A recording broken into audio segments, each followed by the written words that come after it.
dari ulama Betawi. Bahkan Betawinya juga nggak jauh-jauh, masih daerah kita, asli Bekasi. Itu Syekh Muhajirin Amsar, yang mana beliau adalah pendiri Pondok Pesantren An-Nida Al-Islami. Ada nggak alumni di sini An-Nida? Ada yang saudaranya, kakaknya, adanya, gurunya yang alumni An-Nida. Nah, ini salah satu karya besar dari pendiri Pondok Pesantren An-Nida tersebut, yaitu kitab Misbahuz Zulam yang berisikan sarah atau penjelasan dari kitab Bulughul Maram karya Syekh Ibnu Hajar Al-Asqalani, yang di dalamnya memuat hadis-hadis tentang ibadah dan muamalah. Syekh Muhajirin dari dulu zamannya kayak kita remaja, beliau udah menunjukkan perhatian lebihnya ke ngaji. Nah, kalau zaman dulu ngajinya itu biar kata nggak mondok, tapi masih kalau kayak sekarang mengaji kalong. Nah, itu ngaji kalong itu setiap majlis itu punya kekhususan masing-masing. Dari majlis A ke majlis B ke majlis C ke majlis D dan seterusnya itu punya kekhususan masing-masing. Jadi masih banyak pakar atau ahli dalam setiap majlis itu. Gurunya itu lebih condong ahli di bidang Al-Quran, itu Al-Quran dalam terus. Ini ahli fikih dalam terus. Nah, sama. Nah, kayak Muhajirin juga dulu sebelum mondoknya jauh. Nah, beliau juga begitu tuh, dari satu kampung ke kampung yang lain, untuk ngaji ke para guru-guru. Sampai pada waktunya beliau ngaji yang paling jauhnya yaitu ke Mekah. Nah, ke Mekah, ya salah satu di antara gurunya ya Sayyid Maliki Alwi Al-Maliki yang ada di Mekah, itu salah satu guru beliau. Syekh Yasin Al-Fadani itu juga diantaranya guru beliau. Begitu mulang, nah, beliau sudah diproyeksikan oleh orang tuanya. Meski orang tuanya bukan seorang guru ngaji, bukan seorang kiai, tapi orang yang punya perhatian lebih dan pengen cita-citanya anaknya pengen jadi kiai. Diriwayatkan orang tuanya ini dulu pedagang juragan distributor telur. Nah, dulu itu orang tuanya Syekh Muhajirin Amsar itu orang tuanya adalah pedagang telur di Pasar Mester Jakarta. Masih ada nggak tuh Pasar Mester? Masih ya. Nah itu. Nah, jadi dulu guru dari Syekh Muhajirin ini pedagang sukses di Pasar Mester, tapi anaknya pengen jadi kiai.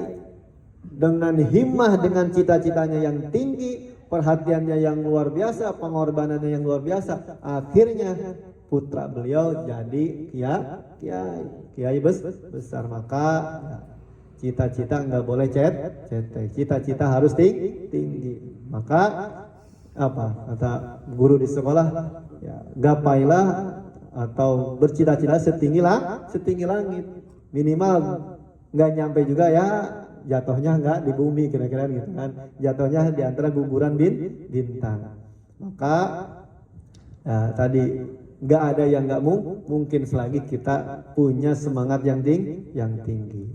Itu bahkan ya Kiai Muhajirin ini zaman masa beliau ya masih adanya, ya beliau menjadi satu di antara rujukan ulama Betawi yang diandalkan ketika ada masalah-masalah yang rumit, bahkan masalah-masalah yang relatif orang itu udah tahu masalahnya ini, jawabannya bakal ini, tapi kalau ketemu Kiai Muhajirin itu bisa beda jawabannya. Ya. Bahkan uniknya Syekh Muhajirin karena kayaknya akan referensi keilmuan beliau, kalau orang nanya meski pertanyaan sama tapi jawabannya suka beda-beda. Ya. Bukan berarti orang yang nggak istiqomah nggak punya pendidikan, bukan, tapi saking referensinya beliau itu sangat luas. Gitu, ya. Bahkan beliau itu ya beliau waktu masuk ulama-ulama ya sekarang, ulama mutakhirin ya udah rame, NU Muhammadiyah udah rame. Beliau ditanya, kalau pakai NU apa Muhammadiyah? Nah, ya. Kalau Kiai jawabnya ya saya Islam rahmatan lil alamin wa Muhammad Rasulullah. Nah, ya. Beliau tuh jawabnya begitu. Nah, makanya sebagian bilang wah Kiai Muhadjir mah condongnya ke Wahabi gitu kan. Nah, ada juga yang sampai berani bilang begitu. Saking karena beliau mah ingin berada di tengah-tengah di antara yang lain. Nah, banyak cerita-cerita ya seorang murid ya kan. Tapi juga kadang yang namanya orang Betawi senang bercanda. Nah, ya. Kiai Muhajirin juga pernah ya ditanya oleh muridnya, Kiai ini jenazah kalau udah ya meninggal kita tempatin ini kepalanya ngadep kemana? Nah, ya, ke kanan atau ke kiri ketika apa namanya ketika sudah meninggal ini jenazah dihadapin kepalanya posisinya di kanan atau di kiri? Nah, kalau posisi ini berarti menghadap ke barat berarti timur apa selatan ya apa utara atau selatan? Nah, timur apa utara selatan ngadep ke utara apa ke selatan? Nah, ya. Nah, karena itu ramai tuh ya di kalangan pada saat itu guru-guru yang ingin atau murid-murid beliau. Udah kalau bisa diberi mah diberdiriin, gitu jawabnya. Ya. Artinya apa?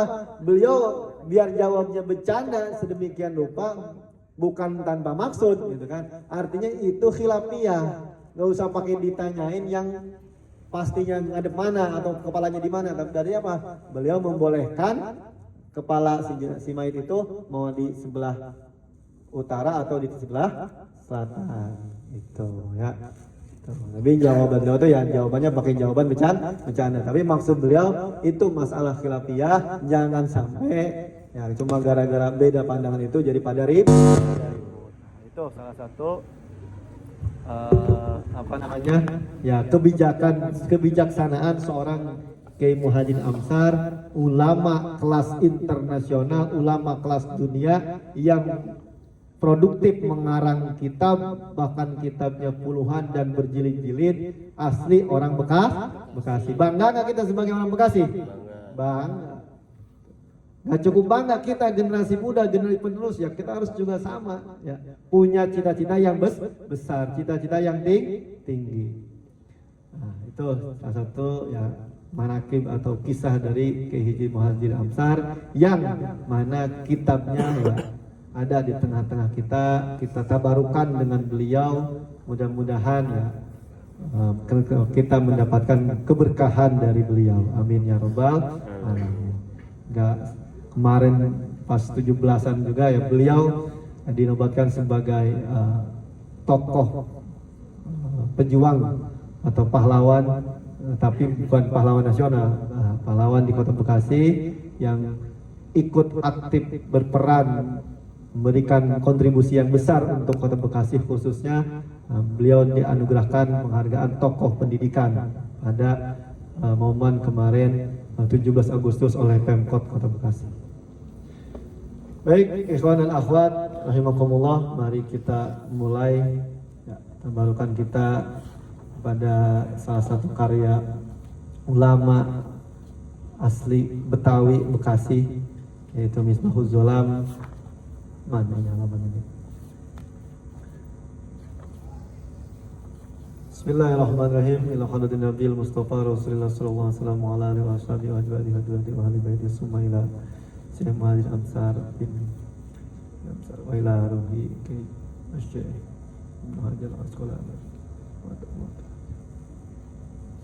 Nafa'allahu bi ulumi. Al-Fatihah. Bismillahirrahmanirrahim. Alhamdulillahirabbil alamin. Iyyaka na'budu wa iyyaka nasta'in. Ihdinas siratal mustaqim. Shiratal ladzina an'amta 'alaihim ghairil maghdubi 'alaihim waladdallin.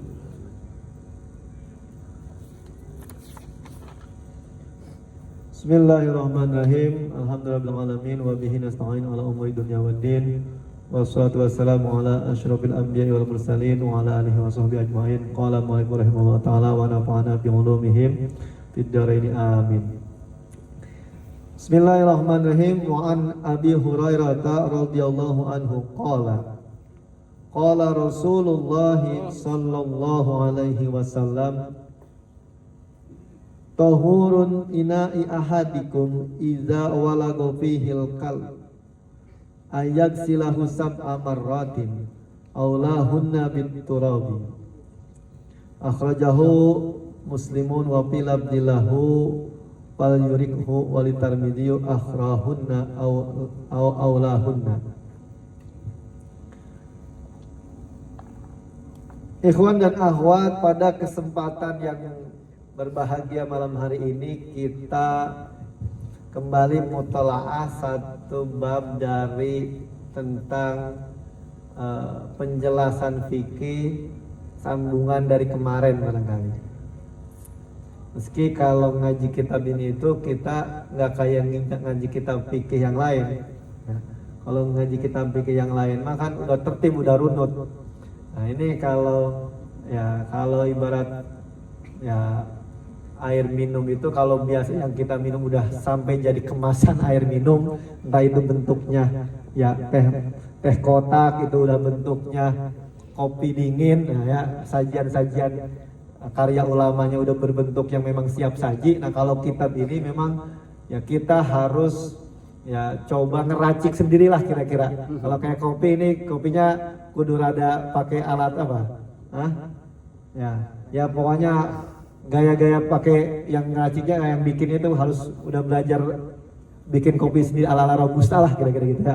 Nah ya ala tuang bikin kopi itu namanya? Jeko. Barista robusta apa jenis kopi? Nah, ya ala barista kira-kira gitu ya. Karena apa? Karena kalau kita baca letter-lek apa yang disampaikan dalam kitab ini agak bingung. Nah, ya maka kita harus coba nyocokin dulu. Nah, ya sama penjelasan para ulama-ulama lain terkait hal tersebut di kitab rujukan fikih yang biasa kita baca, diantaranya ya Safinatun Najah, Fathul Qarib, ya Riyadul Badi'ah, ya kelas-kelas kitab-kitab itulah umumnya. Karena kalau misalkan kita langsung letter-lek baca dari kitab ini, ya bisa jadi ya gagal paham kira-kira gitu ya. Tapi inilah menjadi apa? Menjadi kan kita kaya akan pemahaman, sehingga kalau kita disinggung-singgung ya ibadah kita sama sebagian orang sama minhum kalangan kita belajar atau kalangan kita itu ibadahnya nggak ada dasar Quran dan hadisnya, ini kitab ini adalah sebagai hujah, sebagai landasan kita amaliyah ibadah kita dari referensi hadis-hadis yang sahih.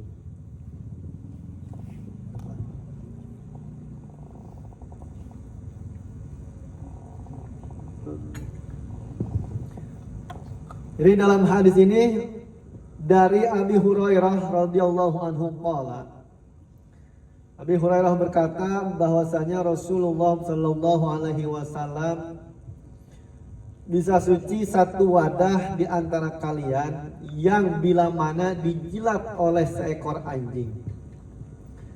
Ayak silahu sab'a marrat, itu dengan membasuh 7 bilasan air.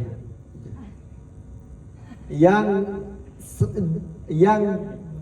di permulaan pertamanya itu air tersebut dicampur dengan tanah. Nah ini tentu menjadi referensi bahwasanya cara bersuci daripada diantaranya najis yang berasal dari anjing itu dengan cara 7 bilasan air dan pertamanya dengan tanah itu ada dalilnya dari hadis Rasulullah Sallallahu Alaihi Wasallam. Jadi sebagaimana kita pahami bahwasanya najis itu dibagi berapa? Dibagi tiga. Yang pertama najis yang paling ringan disebutnya apa? Najis mukhafafah. Yang kedua yang sedang-sedang saja disebut najis apa? Mutawasit. Yang ketiga najis yang berat atau disebut najis mughalladh. Nah ini, konteks ini kita belajar bersama dari referensi hadis Rasulullah tentang penjelasan hadis tentang penjelasan najis mughalladh. Ya. Jadi bahwasanya kita adalah membersihkan sesuatu yang terkena dari jilatan anjing, kalau contoh dari redaksi hadis di sini, atau diperluas dengan apa-apa yang keluar dari anjing itu, dari mulai yang paling sering itu ya air liurnya, terus juga bulu-bulunya, air kencingnya dan kotorannya, maka cara membersihkannya itu seperti yang disebutkan dalam kitab ini sesuai dengan hadis Rasulullah bahwasanya bisa disucikan dengan membasuhnya 7 kali air bersih. Dan pertamanya, permulaannya itu dengan dicampur dengan tanah. Nah, ya. Tanah di sini sebetulnya bukan kita bayangkan dengan, karena kalau di kita kayaknya perkara najis mughaladzah itu agak jarang prakteknya ya. Nah, karena di kita mah kayaknya kalau bukan anjing-anjing piaraan banget ya kok, itu kayaknya udah nggak ada ya. Beda kalau mungkin ya daerah kabupaten lain, Cianjur, yang dekat-dekat Cianjur itu sebagian masih ada ya, yang di rumah-rumah di warga itu masih miara anjing, gitu kan. Nah itu yang tentu harus paham betul dan kita praktekkan cara-cara membersihkannya. Atau di daerah mana? Di Bekasi makanya nggak ada ya yang masih miara anjing. Kalau bukan Pendawa masih ada anjing-anjing liar. Pendawa Ujung Menteng. Ya, gitu. Ujung Menteng masih ada. Kayaknya jarang lah ya di kita mah ya. Ya udah pada anjingnya udah masuk perumahan-perumahan, di sini mah udah anjing-anjing rumahan lah gitu kan. Nah, tapi kalau di daerah-daerah itu masih banyak, karena ya nanti kita jelasin juga kelebihan-kelebihan hewan yang secara zahirnya dihinakan oleh Allah karena bagian dari najis yang berat, tapi juga banyak kelebihan yang dimiliki hewan yang bernama anjing tersebut. Tapi konteks di sini, hadis ini, mafhum mukhalafahnya yaitu menjelaskan tentang ya cara membersihkan najis mughaladzah. Nah, banyak pertanyaan, itu tanahnya bisa dibelakangin atau bagusnya dibelakangin, di akhir apa diawalin? Nah, ya, apa di tengah-tengah? Nah, ulama secara umum itu membolehkan di semua bagian.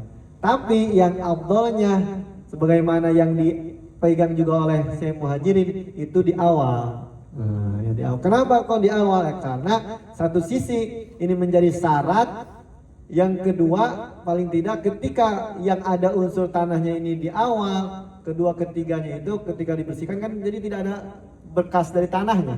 Kalau misalkan diakhirkan, meredok kalau bahasa Arab, atau sekurang-kurangnya logika fikihnya ya tentu kan yang pertama dan sampai 6 kalau belum dicampur tanah berarti kan unsur kebersihannya masih kurang.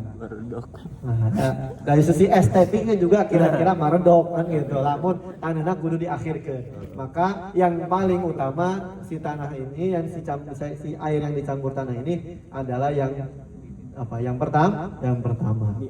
Nah, di awal ya, di bilasan dari yang pertama, yang awal. Di caranya begitu. Nah, ya tadi itu ya kan tantangannya kalau di kita ya ada lupa-lupa baik caranya karena ya jarang kita praktekin. Kalau di kita banget mah ya. Itu. Nah, mungkin apa ada yang di sini yang miara anjing, ha? Ada nggak? Nggak ada ya. Itu. Nah, tadi disinggung ya. Anjing ini meski hewan yang dihinakan dan kadang menjadi satu kosakata yang favorit untuk kita mengumpat orang, kira-kira gitu ya. Tapi jangan salah Pak, jangan salah ikhwan dan akhwat, anjing itu sendiri banyak kelebihannya. Nah, ya. Saking banyak kelebihannya, anjing oleh manusia banyak dimanfaatkan. Nah, ya, dari yang paling ringan itu anjing sebagai anjing penjaga, terus bisa dimanfaatkan oleh petugas kepolisian menjadi apa? Menjadi anjing pelacak. Anjing jenis apa itu kok kalau anjing pelacak?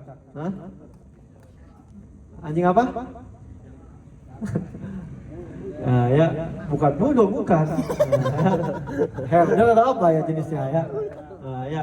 Kenapa? Karena satu dan lain halnya punya kelebihan anjing, daya penciumannya yang begitu kuat, dan ketika jadi cara kerja anjing herder atau anjing pemburu yang dipakai polisi itu, jadi ada satu benda yang dicurigai itu sempat kepegang, sempat apa namanya ya tersentuh oleh orang yang dicurigai, maka dikejar tuh. Ya sampai ke titik mana itu? Nah itu cara kerjanya begitu, karena punya ya respon daripada otaknya yang memiliki insting luar biasa, bisa presisi itu kalau bahasa ini mah, bisa tepat dari apa yang diarahkan, apa yang dicurigai, apa yang diminta oleh pihak kepolisian. Yang kedua ya tadi, karena sifatnya anjing ini ya karakter hewan buas, ya, hewan yang galak, maka juga jadi alat juga oleh pihak keamanan untuk apa? Untuk memukul mundur massa. Ya pakai anjing, tapi sekarang sih udah lebih soft pendekatan. Kalau dulu sih itu anjing dilepas-lepasin kalau demo udah lewat dari jamnya kan gitu, tapi kalau sekarang mah pendekatannya lebih humani. Dulu mah dipakai buat begitu. Dipakai buat apa lagi anjing? Nah dipakai buat berburu. Nah, ada orang Dayuh, ada orang gunung di sini. Nah, ya. Nah itu biasanya kalau dipakai buat hewan berburu.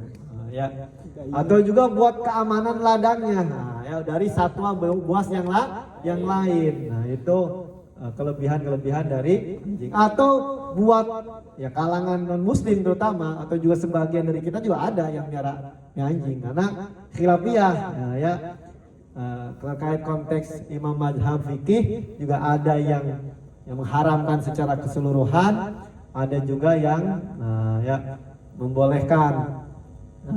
Kecuali cilatan anjing itu masih halal, ada yang masih mengatakan demikian. Tapi dengan kita, pemahaman kita atas dasar ikhtilat kehati-hatian, kita mending lebih baik jangan. Nah, tapi katakanlah orang non muslim, apa orang non muslim? Biasanya bahkan ya hewan anjing meski dikategorikan hewan buas ini, tapi masuk kategori hewan peliharaan oleh sebagian di antara kita, terutama non muslim itu. Nah, bahkan kalau namanya anjing peliharaan, nah, ya luar biasa. Ya kalau di kita mungkin akrabnya sama hewan peliharaan ya kayak kucing lah ya. Nah, kalau orang-orang non muslim ya mereka ya seperti menganggap anjing itu seperti kucing. Maka anjing juga kalau udah jadi hewan peliharaan mah harganya juga mahal, miliaran, ratusan juta bisa, ya. Harga mobil juga ada kalau untuk hewan peliharaan. Dan juga kayak kucing banyak jenisnya. Jadi satu dan lain hal, ya anjing meski masuk kategori hewan buas, tapi ya tadi Allah takdirkan juga menjadi hewan yang multifungsi. Ya dari sisi kebermanfaatannya multifungsi. Dari sisi estetiknya tadi, anjing ini juga jadi buat hewan peliharaan. Bahkan anjing juga kan banyak jenis-jenis ya. Ada anjing yang kayak kucing juga yang bulunya banyak kan, yang kayak bulldog gitu kan. Ada juga anjing yang kalau kita lihatnya itu jijik atau lihatnya itu ngeri, ya kan? Yang kulitnya itu nggak ada bulunya, ada kan nggak? Anjing apa namanya itu? Nah, kucing juga ada kan yang jenis kayak gitu ya. Nah, itu ternyata jangan salah kok, harganya mahal itu kok. Lebih mahal dari harga Avanza itu kok. Ya, anjing yang jenis kayak gitu mah ya kan. Itu jadi di antara bagian dari ya keistimewaan ya Allah takdirkan hewan seperti itu. Maka hukum menghormati anjing itu juga ya sama seperti hewan yang lainnya. Tidak boleh kita bunuh sembarangan tanpa alasan, apalagi tidak ada unsur-unsur membahayakan untuk kita. Maka kadang ya kita sebagian dari kita nih masih kampungan kayaknya, kalau nemu anjing udah pengen ngebandel, jangan, nggak boleh. Nah, ya. Karena meski anjing bagian dari hewan yang dihinakan secara fikih karena masuk dari jenis najis mughaladzah, tapi ya itu secara sisi kita sayang kepada makhluk hidup, tidak boleh membunuhnya tanpa alasan yang dibenarkan. Dan fikih juga mengatur kenapa kok bisa anjing itu hewan yang dikatakan jilatannya atau unsur di dalamnya itu menjadi hewan yang najisnya mugolazo, karena fakta penelitian kesehatannya juga ya air liur si anjing itu banyak mengandung bakteri-bakteri yang sangat membahayakan. Maka kita juga sering dengar, siapa rabies lah hari. Nah, itu karena apa? Karena memang ya jilatan atau air liur anjing apalagi gigitan itu bisa menyebabkan resiko penyakit infeksi rabies. Apalagi ya anjing-anjing liar. Kalau anjing yang banyak dipelihara sih itu relatif mereka biasanya ada vaksinnya juga tuh ya. Nah, kalau yang dipelihara itu biasanya dirawat juga kesehatannya. Nah, tuh, jadi ada sisi kesehatan yang memang juga dijaga oleh ulama, makanya kenapa kita harus berhati-hati dalam membersihkannya. Juga dari sisi sifat, ini juga penting. Dari segi sifat juga anjing itu hewan yang tahu berterima kasih. Ya. Makanya ada kata mutiara, kasih makan manusia 3 tahun maka akan dilupakan kamu dalam waktu 3 hari. Kasih makan orang 3 tahun maka kamu akan dilupakan olehnya 3 hari. Kasih makan anjing 1 kali maka kamu akan diingat olehnya seumur hidup. Mananya apa berarti mananya? Mananya begitu punya memiliki sifat tadi tidak memiliki sifat tahu berterima kasih kepada orang yang sudah memberikan bantuan. Nah, ini sifat anjing yang juga perlu ditiru oleh kita. Bahkan jangan salah, seorang ulama termuka asli orang Indonesia, Syekh Nawawi Al-Bantani, itu juga menuliskan dalam kitabnya, kitab Kasifatus Saja.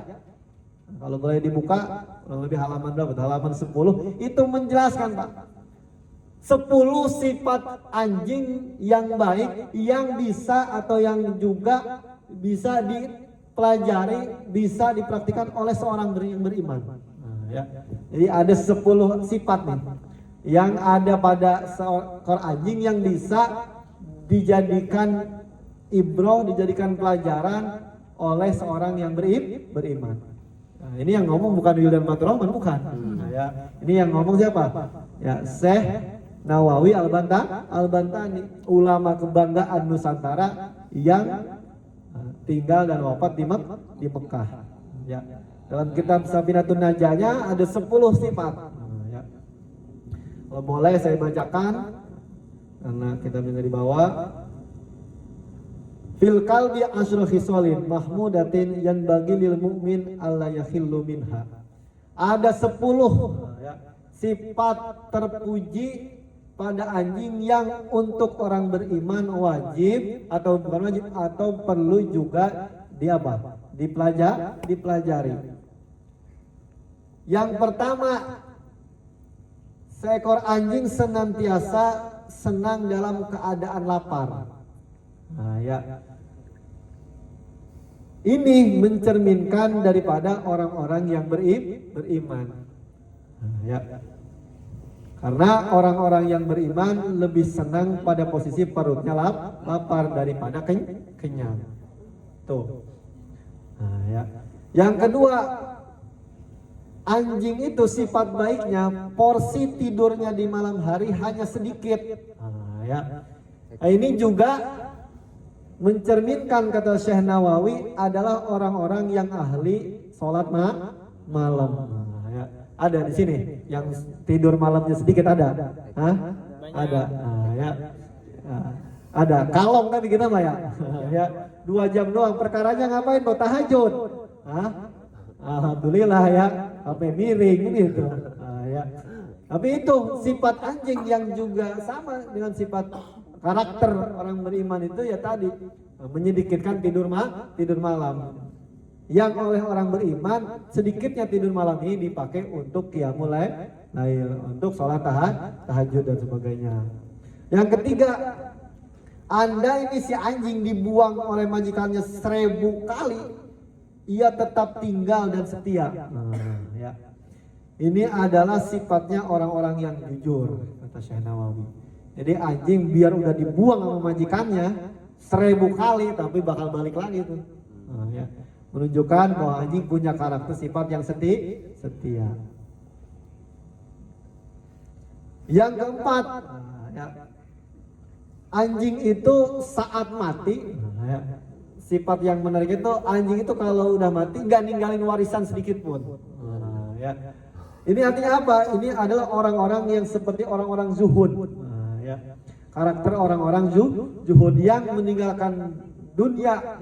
Walaupun level kita makanya ya nggak kesampaian ke situ. Tapi anjing karakternya, nah, itu ketika mati nggak bawa apapun atau nggak meninggalkan harta sedikit pun. Nah, ya itu. Yang selanjutnya, yang kelima, dia rela atas ketentuan Allah yang ditempatkan pada tempat yang rendah.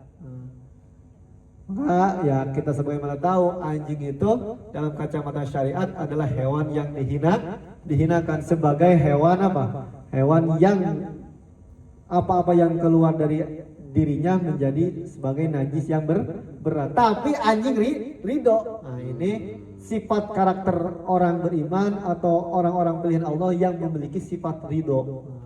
Ridho atas ketentuan-ketentuan yang Allah berikan. Yang keenam, dia memandangi orang-orang yang melihatnya hingga mereka memberikan sejumlah makanan kepadanya. Nah, ya, artinya apa ya? Anjing itu kalau punya kepengen kira-kira gitu ya. Nah, itu sungguh-sungguh mintanya kira-kira gitu. Yang ketujuh, andai si anjing ini diusir dan dilempari tanah, maka ia tidak marah atau tidak dengki. Nah, ini adalah sifat ya salah satu bahkan sifat Rasulullah Shallallahu Alaihi Wasallam.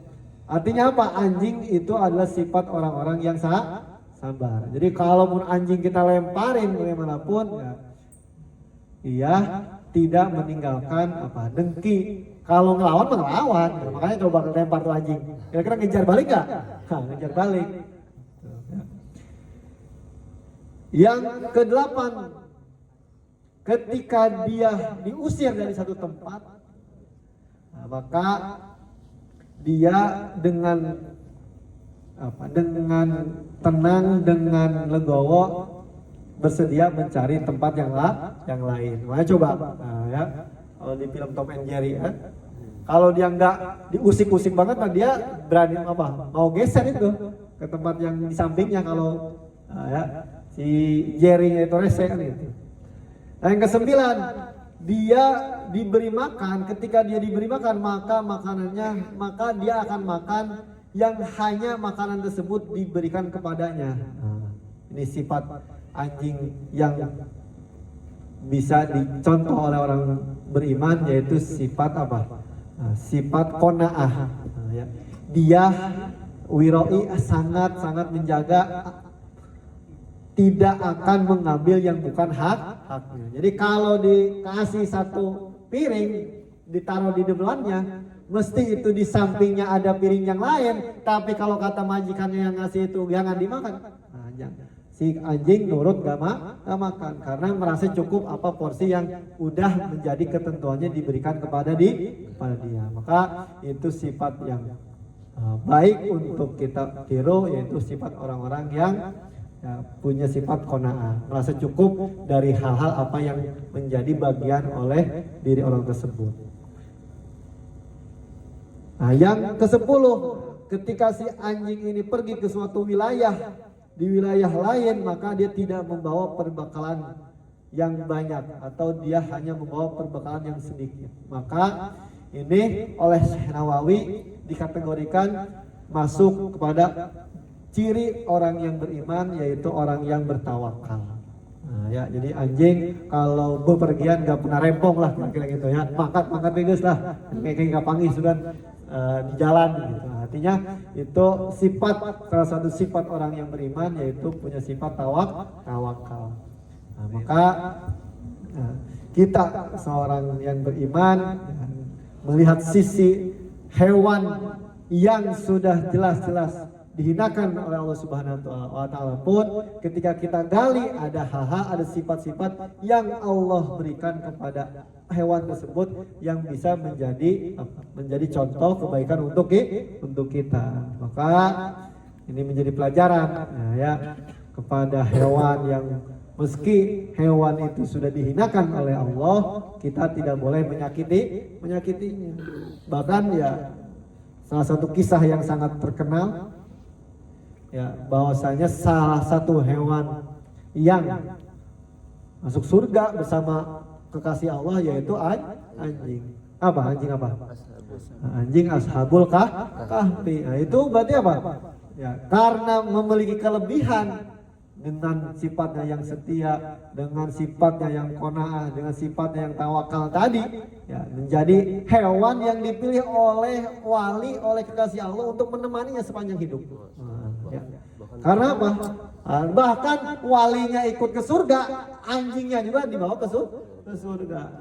Masya Allah. Artinya, ya, kepada makhluk manapun, kepada ya sesuatu apapun, meski ada sisi nilai yang kita tidak sukai, yang kita benci, tidak boleh menyakitinya tanpa alasan yang dipertanggungjawabkan. Oke, baik, hadirin ikhwan dan akhwat rahimakumullah. Barangkali itu yang bisa disampaikan. Mudah-mudahan apa-apa yang disampaikan bisa dipahami dengan mudah, bisa dipahami dan bisa bermanfaat untuk kehidupan kita sehari-hari. Apa-apa yang kurang berkenan, yang keliru, yang salah, mohon dibukakan pintu maaf yang seluas-luasnya. Terakhir kita baca surat Al-Fatihah, dikhususkan yang pertama untuk ya, diri kita, keluarga kita yang sedang sakit, mudah-mudahan Allah berikan kesembuhan yang sempurna. Untuk kita, diri kita yang sedang galau, ya. Anak muda galaunya apa sih, Dede? Anak muda galaunya biasanya ya urusan yang masih sekolah, urusan sekolahnya, urusan yang udah lulus sekolah, urusan pekerjaannya, begitu kan? Yang lainnya ya urusan percintaan, paling kan begitu kan galaunya. Ya, mudah-mudahan yang lagi galau-galau Allah berikan kegembiraan. Yang belum kerja mudah-mudahan Allah berikan jalannya untuk mendapatkan pekerjaan, rezeki yang halal, yang baik, yang berkah. Yang sedang mencari ilmu, kita bagian dari mencari ilmu, senantiasa Allah berikan ilmu yang bermanfaat. Orang tua kita yang mencari rezeki juga diberikan kemudahan, diberikan kesehatan oleh Allah Subhanahu wa taala. Segala hajat kita, keperluan kita, cita-cita kita dikabul oleh Allah Subhanahu wa taala. Ala hadhihi niyyah wa ala kulli niyatin shalihah wa ala khadatin nabiyil mustafa rasulillah sallallahu alaihi wasallam wa ala alihi wa ashabihi wa azwajihi wa dzurriyyatihi wa ahli baitihi. Syai'ulillahi lahumul Fatihah. A'udzubillahi minasyaitonir rajim. Bismillahirrahmanirrahim.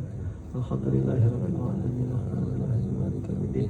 Iyyaka na'budu wa iyyaka nasta'in. Ihdinas siratal mustaqim. Shiratal ladzina an'amta 'alaihim ghairil maghdubi 'alaihim waladdallin. Al-kalam Allahumma biqla khun bitariq wa la babinkum. Wassalamualaikum warahmatullahi wabarakatuh.